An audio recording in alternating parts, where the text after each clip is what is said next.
Abramos as nossas Bíblias, irmãos, no livro de Josué, no capítulo 1.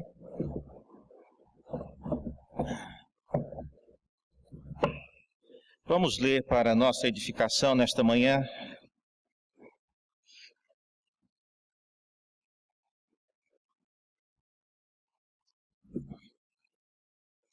Esse é um texto, ele não fala de ordenação de pastor, mas ele descreve uma ocasião bastante propícia para entendermos o que vai acontecer daqui a pouco aqui na igreja de Santo Amaro, que é a ordenação de um ministro do Evangelho. Então, algumas lições nós podemos tirar desse texto. Josué, no capítulo 1, nós lemos assim: sucedeu depois da morte de Moisés, servo do Senhor, que este falou a Josué, filho de Num, servidor de Moisés, dizendo: Moisés, meu servo, é morto, dispõe-te agora, passa este Jordão, tu e todo este povo, a terra que eu dou aos filhos de Israel. Todo lugar que pisar a planta do vosso pé, vô-lo tenho dado, como eu prometi a Moisés, desde o deserto e o Líbano até ao grande rio, o rio Eufrates, toda a terra dos heteus até ao mar grande, para o poente do sol será o vosso limite. Ninguém te poderá resistir todos os dias da tua vida. Como fui com Moisés, assim serei contigo. Não te deixarei e nem te desampararei. Sê forte e corajoso, porque tu farás este povo herdar a terra que, sob juramento, prometi dar a seus pais. Tão somente ser forte e muito corajoso para teres cuidado de fazer segundo toda a lei que meu servo Moisés te ordenou. E dela não te desvies nem para a direita e nem para a esquerda, para que sejas bem-sucedido por onde quer que andares. Não cesses de falar deste livro da lei, antes medita nele dia e noite, para que tenhas cuidado de fazer segundo tudo quanto nele está escrito. Então farás prosperar o teu caminho e serás bem-sucedido. Não te mandei eu ser forte e corajoso? Não temas, nem te espantes, porque o Senhor teu Deus é contigo por onde quer que andares. Até aqui a palavra do Senhor. Vamos orar? Abre nossos olhos, ó Deus, para enxergarmos na tua palavra aquilo que nos edifica. Pedimos isso em nome de Jesus. Amém. Queria, irmãos, nesta manhã falar de maneira breve sobre três coisas. Primeiro, o tempo em que uma pessoa ela tem e é a hora exata para se tornar um ministro de Deus. A missão que ela tem diante dela e, por último, o desafio. Três coisas que esse texto parece estar nos ensinando. Em primeiro lugar, o tempo. É muito importante quando nós lemos nesse texto, o texto começa falando de que todas essas coisas aconteceram assim que Moisés morreu. Mas eu convido os irmãos a olharem, Moisés, na verdade, a morte dele é descrita algumas páginas na sua Bíblia, talvez uma página para trás, no capítulo 34 de Deuteronômio. Você vê que a morte de Moisés, ela foi, na verdade, bastante dramática. O Senhor o levou para um monte, sozinho, Deus e Moisés não voltou mais. Então, até para explicar a morte de Moisés, não deve ter sido uma coisa simples. E possivelmente quem recebeu a informação de que Moisés havia morrido, pode ter sido Josué. Então Josué, que era a pessoa, o próximo na linha, agora tem que explicar que Moisés morreu, cadê o corpo? Deus não deixou ver o corpo. Deus escondeu o corpo, segundo a Bíblia, ninguém sabe onde foi enterrado o corpo de Moisés. No Novo Testamento nós vemos Satanás tentando puxar o corpo de Moisés e Gabriel intervém. É o máximo que nós sabemos sobre o corpo de Moisés. O fato é que Josué agora ele tem que assumir a liderança, tendo que colocar diante do povo que o líder morreu, não tem o corpo, mas ele morreu. Diz o texto no capítulo 34, versículo 8, que os filhos de Israel prantearam Moisés por 30 dias nas campinas de Moabe. Então, depois da morte, ainda passaram 30 dias, E é depois desse período que Deus então fala para Josué que agora é a hora. Então o tempo em que uma pessoa assume a liderança é determinado por Deus. Josué, ele é uma pessoa que já vinha acompanhando Moisés há muito tempo. Josué não é uma pessoa nova, é uma pessoa, inclusive, veja só, no capítulo 34, onde você leu de Deuteronômio, no versículo 9, é dito que Josué, ele já estava cheio do espírito de sabedoria, porquanto Moisés havia imposto a mão sobre ele. Então, ele já era ungido, já tinha o Espírito Santo sobre ele, só que Moisés ainda não tinha morrido, e mesmo depois de morto, ainda precisava os 30 dias de luto e toda aquela preparação. Isso significa, irmãos, que o tempo de Deus é um tempo que faz parte daquilo que Ele está fazendo nas regiões celestiais e as coisas que Ele tem preparado. Há muitas coisas que acontecem no processo quando alguém se prepara para ser pastor, ou como nós mesmos nos preparamos para servir a Deus, e que às vezes a gente acha que está demorando demais, já poderia ter acontecido algumas coisas. Por que Deus está demorando tanto? Por que tantas reuniões do conselho para resolver uma coisa que poderia ser resolvida já na porta da igreja, o pastor dar autorização, mas tem que levar para o conselho pede uma comissão, e depois eles vão estudar, e aquilo parece não acabar nunca as decisões. Olha, Deus tem o tempo dele. E Josué era uma pessoa assim, ele precisava estar consciente de que o tempo de Deus, ele precisa ser seguido. E olha que Josué, ele já foi ciumento a uma ocasião. Veja comigo no capítulo 11 de Números, veja um exemplo de como o Josué, mais jovem um pouquinho, ele não era muito paciente, tinha um certo ciúme de Moisés. Números capítulo 11... é a ocasião quando Moisés preparava alguns líderes e Deus deu a instrução para que Moisés colocasse a mão sobre os líderes que ele escolheu para ajudá-lo na tarefa de dirigir o povo. E diz a Bíblia lá em Números capítulo 11, versículo 24 em diante, que o Senhor dividiu o espírito que estava em Moisés e compartilhou com 70 anciãos. E no capítulo 11, versículo 24, diz o texto, que saiu, pois, Moisés e referiu ao povo as palavras do Senhor, e ajuntou 70 homens dos anciãos do povo, e os pôs ao redor da tenda. Então o Senhor desceu na nuvem e lhe falou, e tirando do espírito que estava sobre ele, ou seja, sobre Moisés, o pôs sobre aqueles 70 anciãos. E quando o Espírito repousou sobre eles, profetizaram, mas depois nunca mais. Mas aconteceu um detalhe aí. Duas pessoas que eram para ter feito parte desses 70, atrasaram, pegaram congestionamento, alguma coisa, alagamento na estrada, eles não chegaram na hora. Só que como eles já estavam na lista dos que receberiam o Espírito, eles receberam o Espírito no caminho. Se estivessem dentro do ônibus, onde eles estivessem.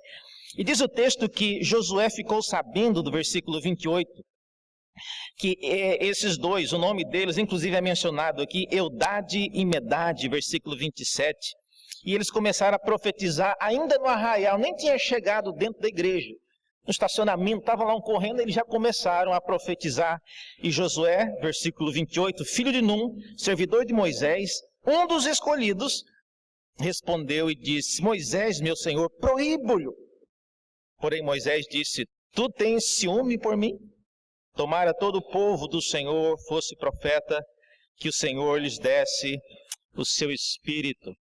Então veja só, Josué já foi alguém meio afoito, com ciúme da liderança que era, às vezes, repartida de Moisés com os 70 anciãos. Ele era um dos escolhidos, não precisava ter ciúme.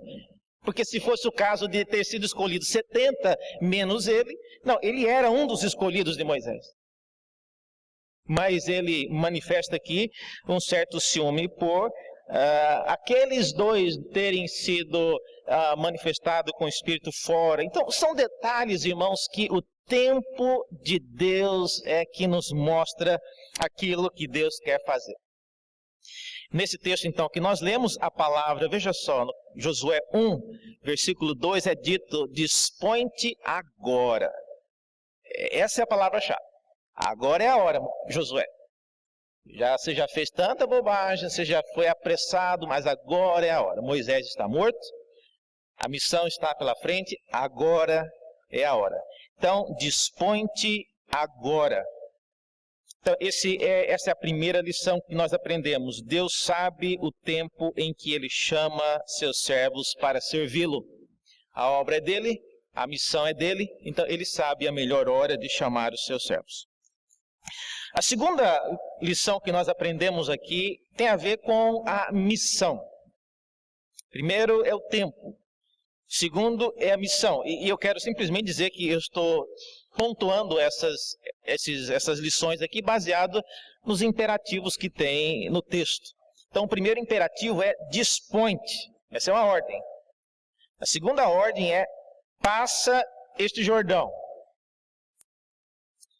É uma ordem simples, porém ela significa várias coisas. Passar o Jordão é uma forma abreviada de dizer dê continuidade ao projeto que já foi começado, não foi com você. Eu vejo muitas pessoas lendo esse texto e eles enfatizam muito a questão de, olha, você não deve desviar nem para a esquerda, nem para a direita. Eu não sei quantos gostariam de receber um trabalho, uma tarefa, em que alguém dissesse para você, olha, eu estou contratando você para fazer isso, eu não quero que você faça absolutamente nada fora daquilo que está escrito aqui nesse roteiro. Se sou uma pessoa jovem, eu não queria um trabalho desse. Porque eu quero ter a chance de poder criar alguma coisa, de poder mostrar um pouco do meu talento, de poder expandir, de poder criar novas frentes de batalha, de poder mostrar que eu sou capaz também de fazer outras coisas que não estão escritas aqui. Moisés está morto e agora eu vou ter que carregar a tradição, o legado dele para sempre? Então, não é uma coisa muito encorajadora você receber esse tipo de instrução. Está aqui a instrução. Você não precisa fazer nada de novo, é só seguir o que está escrito aqui. A proposta, irmãos, não era exatamente esta. O que o texto diz é que Josué, ele era responsável por uma etapa de um projeto que é bem maior. E esta é uma coisa importante que todos nós, tanto aquele que está sendo ordenado hoje, como todos nós precisamos saber. A missão é de Deus e nós, por razões óbvias, porque nós morremos e passamos, nós cumprimos apenas parte dessa missão. Josué, a parte dele era fazer o povo atravessar o Jordão e começar a tomar posse daquela terra. Veja um exemplo disso. Olha na sua Bíblia aí, Josué no capítulo 13. Olha que o livro de Josué tem 24 capítulos. Mas olha o que já é dito no capítulo 13. Estamos mais ou menos na metade do livro. Capítulo 13, versículo 1 de Josué. Nós lemos o seguinte. Que era Josué já idoso. E como se não bastasse falar que ele era idoso, diz ainda que ele era entrado em dias. Então ele já devia ter mais de 80 anos aí. E disse o Senhor que já estás velho, mais uma vez repete, e entrado em dias, e ainda, olha só, muitíssima terra ficou para se possuir. Não falo em porcentagens, mas eu tenho certeza que muitíssimo é mais do que 50%. E Josué já está velho, entrado em dias. E agora? E o resto da terra para se conquistar? Irmãos, nós fazemos parte apenas de uma parcela da missão de Deus.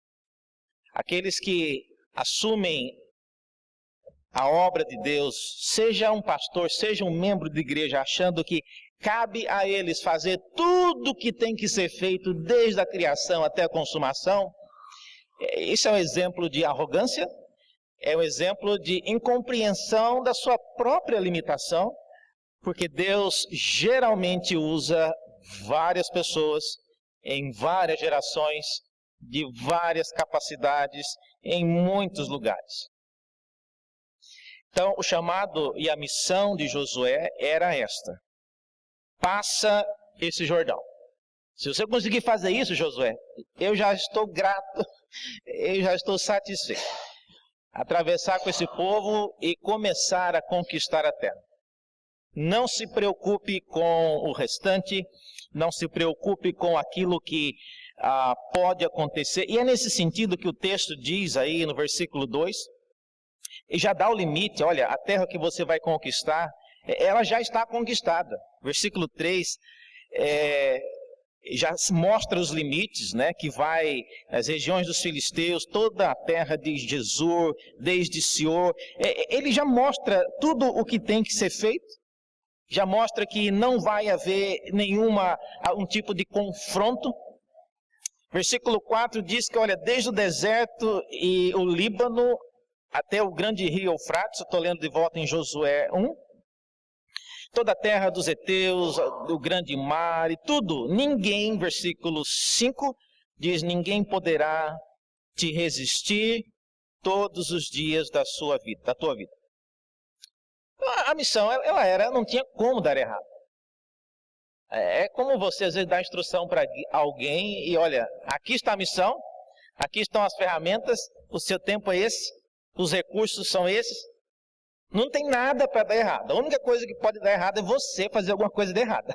Mas tudo o que tem para ser feito, todas as condições para fazer, você tem. Basta lembrarmos de uma coisa, irmãos, que Josué foi lembrado e que nós também devemos lembrar. A missão, ela é específica. Nós cumprimos apenas uma parte dela. Se você quiser e tiver a tentação de querer fazer tudo, é bem provável que você não conseguirá fazer nada.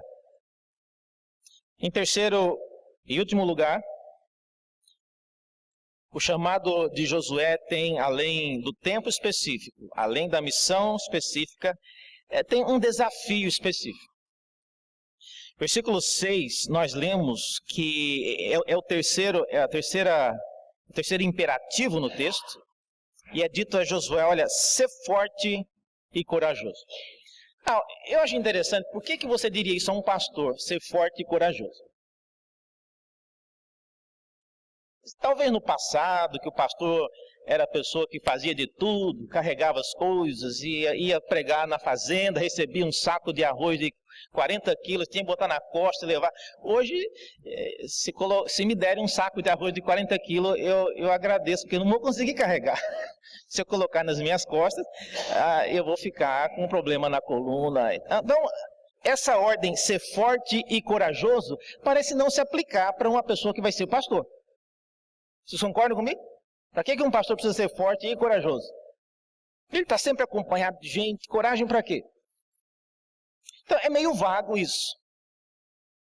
E a aplicação disto, ela é específica. Então, veja só, ele diz aí, ser forte para quê? Versículo 7 nos diz que é ser forte para ter cuidado de fazer segundo tudo o que Moisés te disse. Então, é para isso que a força e a coragem, ela será utilizada. Nós que somos pastores e líderes, nós sabemos que a vida pastoral e a vida de qualquer um dos senhores e senhoras que são, às vezes, líderes na igreja, a gente sempre lida com situações difíceis. As perguntas que são colocadas para nós líderes, geralmente não são coisas que você pode olhar no manual e dizer: está aqui, a resposta é essa. Geralmente as dúvidas e os problemas estão entre as linhas. Nunca é algo que pode ser respondido olhando diretamente no manual, está lá. Opa, que glória, a resposta é essa. Nunca. Geralmente é uma exceção da exceção, no meio da exceção, entre a exceção. E isso requer, às vezes, muita força, e a palavra força aqui, ela deve ser traduzida como uma influência mais do que força física. Você tem que exercer uma influência para conseguir cumprir aquilo que alguém que não foi você planejou. Daí a necessidade da influência e da força. Porque tem hora que dá vontade de você abandonar tudo. Quer saber de uma coisa? Não fui eu que escrevi esse plano. Não fui eu que fiz esse projeto. Então quem fez, que já morreu inclusive, não está aqui para me ajudar a resolver isso. Ele talvez também não conseguiria. Então vamos deixar isso para lá. Vamos começar um outro projeto. Vamos aprimorar isso aqui. E é essa então a razão porque o texto diz, olha, ser forte, Josué, para você dar prosseguimento. E ainda diz o texto, a segunda aplicação, a primeira é para que ele consiga fazer tudo o que havia sido dito por Moisés. E versículo 8 não é uma ordem, né? Não cesses de falar, embora em português esteja, mas em hebraico isso não é um imperativo. Então está dizendo que, olha, não desvie, não abandone, não deixe de lado a proposta. Os irmãos que conhecem um pouco a história de Israel sabem que uma ocasião, Josué, quando chegando na terra prometida, vieram uns homens fingindo que eram mendigos e eles se vestiram, pegaram roupas de mendigos e colocaram pães embolorados na cesta e falaram que eram pessoas de longe, que vieram, estavam passando por ali e queriam fazer uma aliança com Josué, para que Josué não destruísse a terra deles. E Josué perguntou, mas de onde mesmo vocês vieram? Não, mas de muito longe, meu senhor. Mas longe onde? De muito longe. Enfim, Josué fez aliança com esse povo. Depois vocês podem ler lá, Josué no capítulo 9, e acabaram que esse povo era, na verdade, os gibeonitas, e que causaram muito problema. Quando Josué chegou na terra para conquistar, quem estava lá? Aqueles que estavam se fingindo de estrangeiros e mendigos.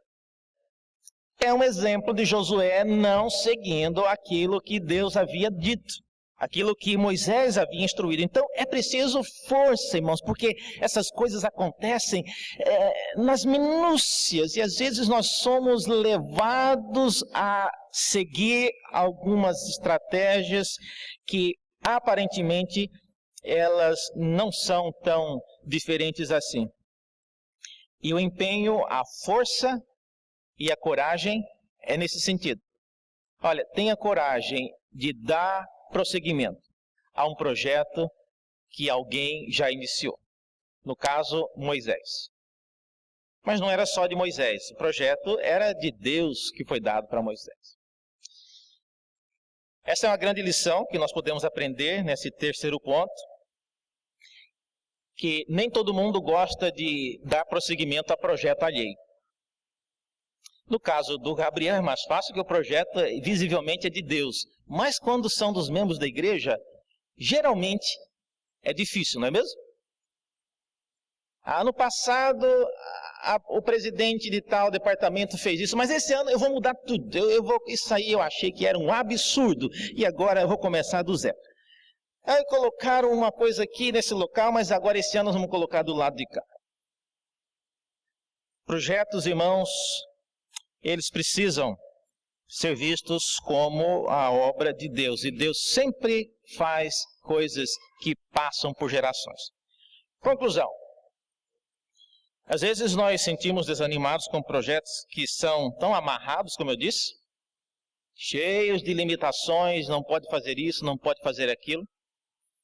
Mas, olha, Jesus, que era o Todo-Poderoso, ele também teve um projeto extremamente fechado. A missão dele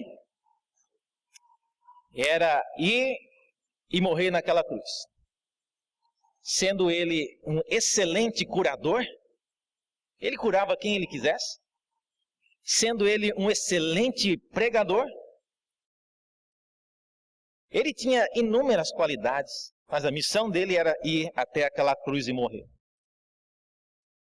Então, imagine o quanto Jesus poderia, ele não fez isso, mas ele poderia ter desejado. Quer saber de uma coisa? Eu vou iniciar um ministério aqui de 30 anos aqui na Judéia, e depois de 30 anos pregando, eu vou ganhar praticamente todo mundo e não vai precisar de morrer e nada disso. Mas ele tinha a missão e ele cumpriu a sua missão. E Jesus sempre esteve consciente do seu tempo. Várias vezes ele disse, ainda não é chegada a hora, ainda não é o meu tempo. Ele repetiu isso várias vezes. E o seu desafio de ir até aquela cruz demonstrou muita coragem, porque mesmo diante de tudo aquilo que nós já sabemos, lá no Calvário, ou no jardim do Getsemane, ele clama a Deus que, se possível, passasse dele aquele caso. Então, era um desafio.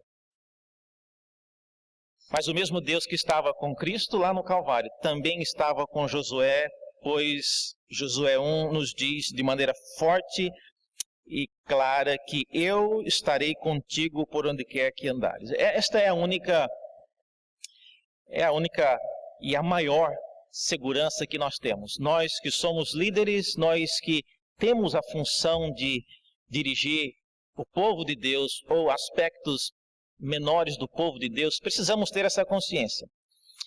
Haverá situações onde muitos, ou algumas raras exceções, quando todos estarão contra nós.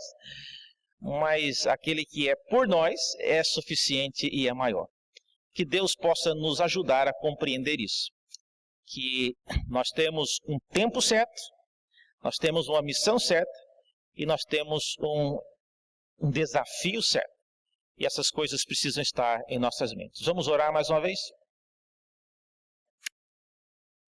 Abre nossos olhos a Deus para vermos isso que lemos. Abra nossos corações para aplicarmos esta palavra em nossos corações. Pedimos isso em nome de Jesus. Amém.